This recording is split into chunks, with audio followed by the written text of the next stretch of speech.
Hello students, मेरा दोस्ती आपका अपने यूट्यूब चैनल फिजिक्स वायर दोस्ती में एक बार स्वागत करता हूँ। तो बच्चों आज हम आपसे बात करते हैं क्लास 12 की फिजिक्स। ठीक है, तो जैसे कि हमारे आप लोगों से रिक्वेस्ट है कि प्लीज़ इस कोरोना इस समस्या में आप लोग घर पर ही रहिए, क्योंकि इसका प्रकोप लगातार दिनों दिन बढ़ता जा रहा है। तो प्लीज़ आप लोगों से हमारी हार्दिक रिक्वेस्ट है कि प्लीज़ आप लोग घर पर ही रहिए और कंटिन्यू पढ़ाई रखते रहिए। पेपर तो होते ही रहेंगे, समय उसका अभी पोस्टपोन हो गया, समय थोड़ा 20 तारीख के बाद 20 मई के बाद कुछ ना कुछ इसमें आएगी।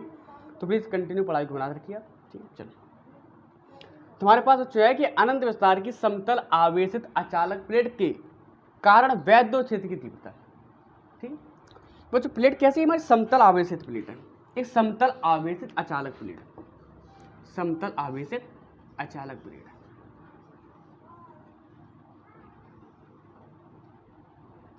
समतल आवेशित अचालक प्लेट। अब बच्चों ये इस पर जो आवेश है, यानी कि इस अचालक प्लेट पर जो आवेश है वो बच्चों कैसी धनावेशित है? एक अनंत विस्तार की, ऐसे अनंत विस्तार की। देखो यह एक समतल आवेशित अचालक प्लेट है। विस्तार इसका कैसा है? अनंत विस्तार की। अनंत विस्तार मतलब चलो इसका विस्तार यहाँ से भी अनंत है और यहाँ से भी अनंत है।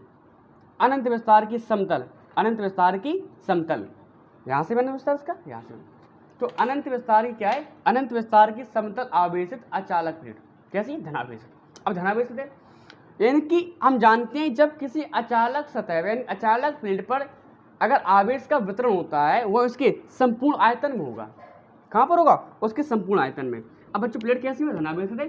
धनावेशित अचालक प्लेट देखो यानी कि संपूर्ण आयतन में है।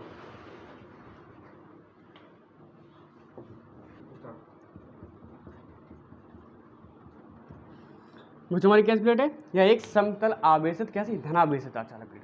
धनावेशित अचालक प्लेट, धनावेशित अचालक प्लेट। अब बच्चों बात आती है धनावेशित तो विस्तार से कैसा अनंत है। तो इस अचालक प्लेट का जो पृष्ठीय आवर्धन है, यानी कि इस अचालक प्लेट का जो पृष्ठीय आवर्धन बच्चों कितना है? वो सिग्मा है। क्यों है सिग्मा? क्योंकि इसका विस्तार कितना है? अनंत विस्तार है। हम कहाँ अनंत विस्तार पता लगाएंगे? हम निकाल ले रहे हैं, हम जानते हैं सिग्मा होता है Q अपॉन ए। क्यू अपॉन ए अगर हम इसके निकाल ले, हम निकाल ले रहे क्यू अपॉन ए क्या है कि प्रति एकांक क्षेत्रफल पर वितरित आवेश की मात्रा। सिग्मा क्या है? सिग्मा होता है पृष्ठीय आवेश घनत्व। प्रति एकांक क्षेत्रफल पर वितरित आवेश की मात्रा क्या कहते हैं? पृष्ठीय आवेश घनत्व। तो इस अनंत विस्तार का जो पृष्ठीय आवेश कितना है बच्चों? वो सिग्मा है। यानी कि इसके प्रति एकांक आयत कितना आवेश है? क्यू आवेश है, धनात्मक आवेश। ठीक है, अब बच्चों अनंत विस्तार की है और प्लेट कैसे? धनावेशित है। अब धनावेशित प्लेट होने का अब सुनो, अब इस अचालक प्लेट के दोनों ओर, इस अचालक प्लेट के दोनों ओर, इस अचालक प्लेट के दोनों ओर, यहां से दोनों ओर स्मॉल आर दूरी पर बिंदु P और P' माने में, यानी कि इस अचालक प्लेट के दोनों ओर स्मॉल आर दूरी पर क्या है? बिंदु P और P' स्थित है। बिंदु P और P' स्थित है। अब एक बात और दिमाग में लगानी है कि प्लेट हमारी कैसी है? अच्छा, धनावेशित है। तो धनावेशित कारण तीव्रता होती है वो कहाँ की ओर? लंबवत, बाहर की ओर। तीव्रता इससे दूर होगी, यहाँ से इससे भी दूर होगी, इस प्रकार से ई वेक्टर। तो इस अचालक प्लेट के बाहर जो तीव्रता इससे दूर है और हमें निकालनी इस अचालक प्लेट से स्मॉल आर दूरी पर बिंदु P और P' दोनों है। इस प्रकार से बताए तो यहाँ से बिंदु P है और यहाँ से दोनों बिंदु क्या है? दोनों बिंदु P और P' है। बिंदु P और P'। चलो अब बच्चों बिंदु P और P' पर हमें वैद्य क्षेत्र की तीव्रता ज्ञात करने के लिए हम एक गॉसीय पृष्ठ खींचते हैं। क्या खींचेंगे? हम एक गॉसीय पृष्ठ खींचेंगे। किस प्रकार से? देखो तो बिंदु P और P' पर वैद्य क्षेत्र की तीव्रता ज्ञात करने के लिए हम बनाएंगे एक गॉसीय पृष्ठ को इस प्रकार से।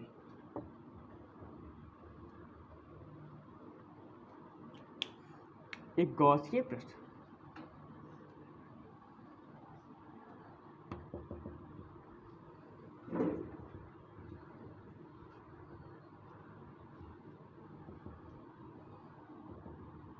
ठीक है, यानी कि बिंदु P और P' पर वैद्य क्षेत्र की तीव्रता ज्ञात करने के हमने क्या बनाया? एक हमने बनाया गॉसीय पृष्ठ। इस प्रकार से फिर हमने भी घर पर बनाया था गॉस पृष्ठ। देखो यह अनंत विस्तारी क्या है बताइए प्लेट। इसके दोनों क्या है? एक गॉस पृष्ठ, बिंदु P है यहाँ पर बिंदु P और P डैश, बिंदु P और P डैश। तो बिंदु P और P डैश है। अगर ध्यान से देखा जाए इस गॉसी पृष्ठ में आपको दिख रहा होगा दो समतल सतह, एक समतल सतह और दो समतल सतह। दो समतल सतह बाकी हमारी क्या है जी, बेलनाकार। ये हमारी क्या है, बेलनाकार सतह या कह सकते हैं आपसे गोली सतह, बेलनाकार सतह या कैसे कह सकते हैं गोली सतह। तो हमें ज्ञात करना है बिंदु P और P डैश पर। अब जो बात आती है कि बिंदु P और P डैश पर तीव्रता ज्ञात की हमने करना है, हमने क्या कल्पना की, हमने एक गॉसी पृष्ठ की कल्पना की, जो हमने देख लिया इस प्रकार से है। ऐसे ही बिंदु P यहाँ पर होगा, बिंदु P डैश यहाँ पर होगा। अब बिंदु P पर तीव्रता निकालनी है, तो बच्चों क्या करेंगे हम बिंदु P पर मान लेंगे लघु क्षेत्रफल dA, लघु क्षेत्रफल dA। क्या माना हमने, लघु क्षेत्रफल dA। एक छोटा सा अल्पांश माना हमने इसके दोनों ओर, यहाँ पर मान ले रहे हैं dA। अब इस बिंदु P पर अब देखो हम जानते हैं क्या पढ़ा बच्चों हमने पढ़ा है क्षेत्रफल सदिश। क्षेत्रफल सदिश, तो क्षेत्रफल सदिश होता है वो किसी भी तल के अवलंबित कहाँ की होता है, तो भार की होता है।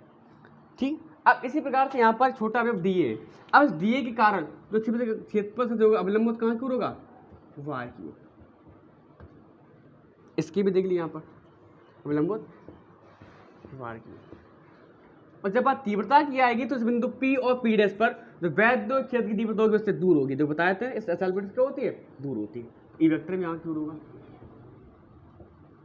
और यहाँ पर भी क्या होगा, ई वेक्टर। एक बच्चों बात ध्यान में आ रही होगी कि आपको देखो समझ में आ रहा होगा कि ई वेक्टर और डी वेक्टर आपस के दूसरे के समांतर है। अब बात तो हमने निकाल ली, हमने इसकी समतल सतह निकाली, हमने यहाँ पर निकाली, हमने यहाँ पर निकाली, दोनों निकाली हमने। अब यहाँ पर भी निकालना है इस सतह गोलाकार सतह पर, इस गोलाकार सतह पर निकालना है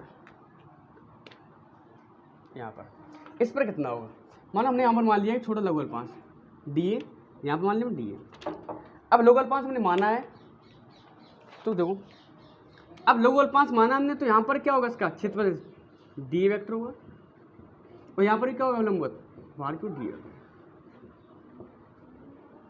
अब तीव्रता पता बच्चों कहाँ की होगी, वो तो यहाँ की होगी, ई वेक्टर तो यहाँ पर होगा और इस पर भी कहाँ की होगा, बाहर की होगा। एंगल देखो ध्यान से, तो यहाँ पर एंगल कितना होगा बच्चों, 90 का होगा और यहाँ तो दूसरे के समांतर है, यानी कि ई वेक्टर डी वेक्टर कैसे दूसरे के समांतर है, तो यहाँ पर थीटा कितना होगा, 0 होगा। अब बात आती है कि हम किस बिंदु पर यानी कि P और P डैश पर तीव्रता कर सकते हैं हम, क्यों, क्योंकि हमने फॉर्मूला पढ़ा है फाई इक्वल टू पढ़ा बच्चों हमने ए कॉस थीटा और थीटा यहाँ पर कितना है 90, तो कॉस नंबर कितना होता है 0 होता, तो यानी कि यहाँ पर तीव्रता कैसे होगी, शून्य होगी। यानी कि यहाँ पर यानी कि इस गोलाकार सतह पर यानी कि इस गोलाकार सतह पर यानी कि इस गोली सतह पर तीव्रता कैसी होगी, शून्य होगी। तो हम केवल इसकी समतल सतह 1 और 2 इस दोनों सतह का निकाल सकते हैं हम वैद्युत क्षेत्र की तीव्रता। क्यों, क्योंकि यहाँ पर थीटा पर 0 है, तो cos 0 कितना होता है बच्चों 1 होता है, तो यहाँ पर निकाल सकते हैं। यहाँ पर थीटा कैसा है, यहाँ पर लंबवत है, जब थीटा 90 आंसर तो यहाँ पर cos 90 कमल कैसा होता है 0 होता, तो यहाँ पर हम निकाल सकते हैं। केवल कहाँ निकालेंगे, हम केवल निकालेंगे बिंदु P और P डैश पर। बस ये बात है, एक बार समझान से क्या बताया हमने। हमारे पास थी अनंत विस्तार की समतल धनावेश अचालक प्लेट, इस पर जो आवेश का वितरण था हमारा पॉजिटिव था।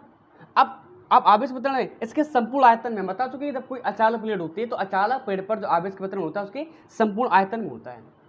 ठीक, अब इस अचालक प्लेट पर यानी कि विस्तार बच्चों इसका कितना है, इसका अनंत विस्तार था, अनंत विस्तार की समतल आवेश अचालक प्लेट, तो अनंत विस्तार है। तो हम इसके क्या करें, हम इसकी प्रति एकांक क्षेत्रफल निकाल लें। या मान लिया हमने कि इस अचालक प्लेट का जो पृष्ठीय कितना है वो जो सिग्मा है, यानी कि इस अचालक प्लेट का जो पृष्ठीय आवेश कितना है सिग्मा है। सिग्मा बराबर बच्चों ने क्या पढ़ा, Q अपॉन ए पढ़ा फॉर्मूला हमने। तो प्रति एकांक आयतन पर वितरित आवेश की मात्रा क्या कहते हैं, पृष्ठीय आवेश कहते हैं। ठीक है, हमने इस बात को भी समझिया। हमने देखा कि इस अचालक प्लेट से दोनों ओर स्मॉल आर दूरी पर, स्मॉल आर ये दूरी पर, यहाँ पे स्मॉल आर दूरी पर क्या है, बिंदु P और P डैश है, बिंदु P और P डैश है। क्या निकाले हमने, बिंदु P और P डैश है। तो इस बिंदु P पर जो तीव्रता है कि हमने बिंदु P पर माना लघु क्षेत्रफल dA माना हमने। अब लघु क्षेत्रफल dA का जो क्षेत्रफल से होगा अवलंबित कहाँ होगा, भार की ओर होगा, D वेक्टर, यहाँ भी D वेक्टर होगा। बिंदु P और P डैश पर तीव्रता भी अवलंबित कहाँ की ओर, भार की होगी, तो E वेक्टर D वेक्टर आपस के दूसरे के समांतर है।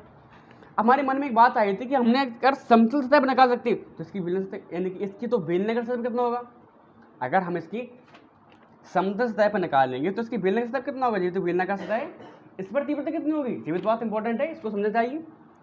तो हमने निकाला, हमने क्या माना कि हमने लघु बल 5 माना, तो डी वेक्टर विलोमत कहाँ की ओर, बाहर की ओर, ए वेक्टर बाहर की ओर, यहाँ से वेक्टर बाहर की ओर, डी वेक्टर बाहर की ओर। थीटा यहाँ पर कितना है 90, कॉस नंबर कितना होता है बच्चों 0 होता है। फ्रैक्शन पड़ा फॉर्मूला फ्लक्स का, फाइव इक्वल ए कॉस थीटा, और थीटा हमारा अगर 90 तो कॉस 0 हो जाएगा, पूरा कितना हो जाएगा तो 0 हो जाएगा फॉर वैल्यू, और यहाँ पर 0 यानी कि ए वेक्टर यहाँ पर समांतर है।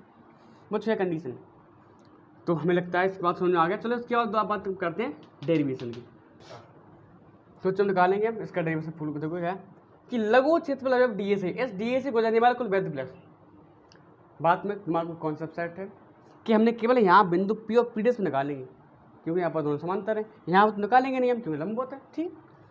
तो आपको हो जाएगा यहाँ से कितना डी फाइव में इक्वल टू हो जाएगा बच्चों E vector dot D vector, E vector dot D vector plus का E vector dot D vector.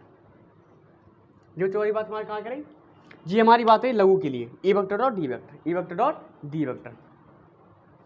अब बच्चों निकालना है संपूर्ण के लिए, यानी कि हमने छोटा पद निकाली डी ए का, अब निकालना है किसका हमें संपूर्ण का। कैसे निकालेंगे देखो, लिखा है कि संपूर्ण क्षेत्रफल अवयव से गुजरने वाला वैध फ्लक्स। तो क्या करें बच्चों, हम जानते हैं फिर इसमें क्या होता है, फिर इसमें होता है कि संपूर्ण को निकालने के लिए, संपूर्ण निकालने क्या करना पड़ता है हमें इंटीग्रेशन, क्या करना पड़ता है हमें इंटीग्रेशन। हमने किया इंटीग्रेशन, तो इंटीग्रेशन डी संपूर्ण किए 5 में इक्वल टू हो जाएगा आपका integration E vector dot D vector plus का integration E vector dot D vector, E vector dot D vector. तो इसका क्या होगा समाधान, तो अब बाद में कर देंगे इसको, तो डी 5 में इक्वल टू हो जाएगा तो इंटीग्रेशन ई वेक्टर या ए क्या हो जाएगा, तो हमने जानते हैं दो सदस्यों का गुणन, दो सदस्यों का डॉट गुणन बच्चों क्या होता है ईडीए कॉस थीटा, क्या होता है EDA cos theta, EDA cos theta,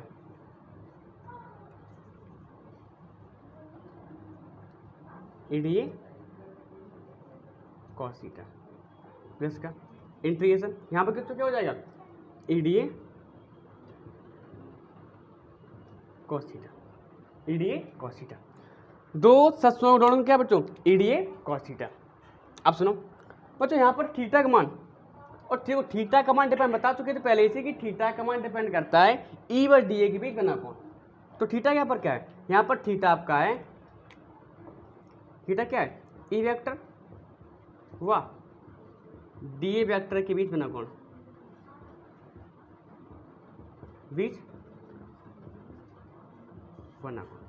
बच्चों कितना यहाँ पर देखो ई वेक्टर आपस के दूसरे के समांतर है, यानी कि यहाँ पर ई वेक्टर डी वेक्टर दूसरे कैसे हैं समांतर है,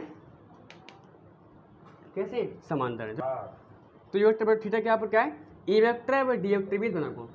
यहाँ पर बच्चों जो ई वेक्टर डी वेक्टर कैसे एक दिशा में, तो कौन कैसा होगा समांतर है एक दूसरे के, तो कैसा होगा थीटा इक्वल टू 0 हो जाएगा। तो इंटीग्रेशन हो जाएगा यहाँ से, इसका समाधान कर दे रहे हैं, तो इसका और समाधान 5 में इक्वल टू हो जाएगा integration A D A cos 0, और कॉस 0 तो कितना होता है 1 होता है, तो उसको हम नहीं लिख रहे हैं A D A cos 0, cos 0 कितना 1 प्लस का जो लिख रहे हैं थीटा इक्वल टू हो जाएगा आपका 0, ठीक है। तो integration E D A, integration E D A 5 से बच्चों इक्वल टू बच्चों यहाँ से हो जाएगा। तो ये यहाँ पर क्या है, जो हम समाकलन केवल उसी का करते हैं जिसका मान बदलता रहे, ये तो कांस्टेंट है। अब ये तो समान रहेगा, कहीं यहाँ पर निकालो कहीं पर बिंदु पर ये पता कैसे होगी समान होगी, प्रत्येक बिंदु पर कैसे होगी समान होगी। तो बच्चों ये हमने बाहर निकाल लिया, तो अंदर बच्चा हमारा डी ए प्लस का, फिर हमने ई बाहर निकाली यहाँ से, तो अंदर बच्चा हमारा डी ए। अब बच्चों हम डी ए का समाधान करेंगे, तो 5 से बच्चों इक्वल बच्चों यहाँ से हो जाएगा ई इंटू ए प्लस का ई इंटू ए, समान हो क्या आया आप कितना आ गया डी ए का समान कितना बच्चों ए हो गया।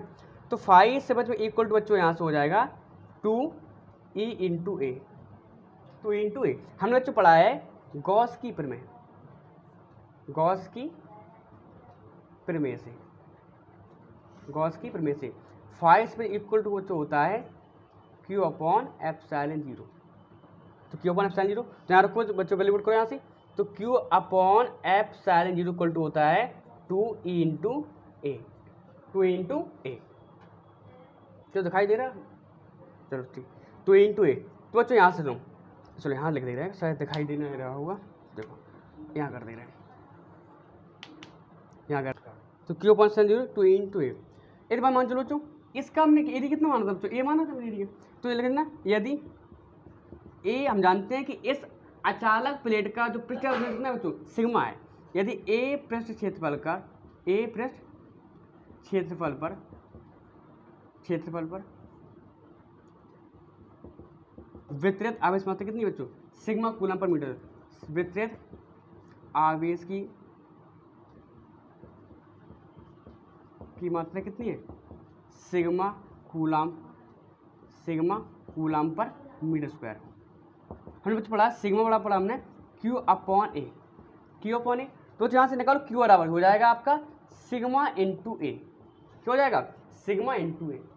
इसे वैल्यू पुट कर दो यहाँ पर, तो यहाँ से निकल के आएगा, इसे पुट करो यहाँ पर, इसका मान यहाँ पर रखो, तो यहाँ से क्या हो जाएगा दोस्त, तो क्यू बराबर क्या हो जाएगा बच्चों, sigma A upon epsilon 0 equal to हो जाएगा 2e इंटू ए से ए कैंसिल आपका, तो बच्चों ए से ए कैंसिल, तो यहाँ से आए ई इक्वल टू आएगा सिग्मा अपॉन 2 एप्सिलॉन 0। क्या आ गया बच्चों हमारा, यहाँ से आया फॉर्मूला हमारा ए इक्वल टू आया सिग्मा अपॉन 2 एप्सिलॉन 0। बच्चों यहाँ तक हमारा डेरिवेशन कंप्लीट होता है। एक बात और सुनो, क्या यहाँ पर कोई रेडियस की बात आई, कोई आर तो आई नहीं, दूरी की बात आई नहीं, तो यानी किस मतलब होता है कि इस अचालक प्लेट के कारण कहीं बिंदु पी हो, बिंदु कहीं पर हो, क्यों दूरी डिपेंड करेगी ना वो तीव्रता, बिंदु कहीं पर भी हो तो तीव्रता हमारे से कैसे होगी, समान होगी, यानी कि वह डिपेंड, यानी कि वैद्युत क्षेत्र की तीव्रता इस अचालक प्लेट से दूरी पर डिपेंड नहीं करती है, क्योंकि फॉर्मूला हमारा क्या है, ई बराबर हमारा ई बराबर सिग्मा अपॉन 2 एप्सिलॉन 0। बच्चों यहाँ तक हमारा डेरिवेशन होता है, इसका पर स्क्रीन ले लीजिए आप। तो हमारा क्या है कि इनकी वैद्युत क्षेत्रता ई का मान चादर से बिंदु की दूरी आर पर नहीं करता है, यानी कि आर आपका बिंदु पी कहीं पर भी हो दूरी डिपेंड नहीं करता है, यानी कि चादर निकट से बिंदु पर तीव्रता कैसे होगी बच्चों, समान होगी, कहीं बिंदु निकाले ना तीव्रता कैसे होगी, समान होगी। बच्चों जितने बच्चों हमारी बात रही कि अनंत विस्तार की समतल आवेशित अचालक प्लेट कारण वैद्युत क्षेत्र की तीव्रता।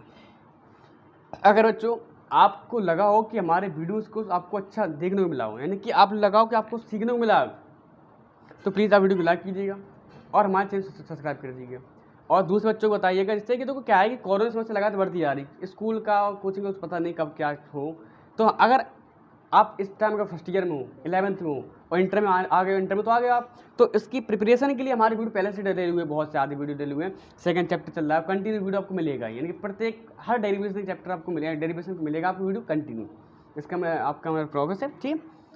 तो इसे आप ध्यान से रखिएगा, यानी कि फॉर्मूले, यानी कि कोई समस्या तो देखो बस तुम्हारी क्या थी, एक हमारी अनंत विस्तार की अचालक प्लेट थी, प्लेट क्या सी धनावेश है, अगर बच्चों ऋणावेशित होगी तो तीव्रता ऐसी की ओर होगी, ऐसा ही धनावेशित है तो तीव्रता बाहर की ओर, ऋणावेशित होती तीव्रता ऐसी की ओर होती। हमने माना था, हमने एक माना है कि एक अनंत विस्तार की अचालक प्लेट थी, क्या थी, अचालक प्लेट थी, तो इसके दोनों ओर स्मॉल आर दूरी पर क्या थी, बिंदु पी और पी डैश थी, ठीक। अब इस पर क्या था कि क्या बिंदु पी और पी डैश पर तीव्रता ज्ञात करने के लिए हमने क्या बनाया था, हमने एक गॉसियन पृष्ठ की कल्पना की थी, या गॉस पृष्ठ खींचे थे हमने, ठीक है, गॉस पृष्ठ खींचे थे हमने। उसके बाद अब इस प्लेट अचालक थी, तो अचालक प्लेट पर जो आवेश का पृष्ठ कितना था बच्चों, सिग्मा था, यानी कि अचालक प्लेट का जो पृष्ठ कितना था बच्चों, सिग्मा था, ठीक है। तो इस हमारे पूरी वीडियो में रहिए, अगर आपको अच्छा वीडियो आपको हमारे वीडियो को देखने में अच्छा मिला हो, मतलब कुछ सीखने को मिला हो, तो प्लीज़ हमारी वीडियो कम से कम 5 से 10 लोगों को शेयर कीजिएगा और चैनल को सब्सक्राइब कर लीजिए, क्योंकि इससे वीडियो आप कंटिन्यू आती रहेंगे, ठीक। इसका स्क्रीन लेके आप, ठीक है, ठीक है, थैंक यू बच्चों।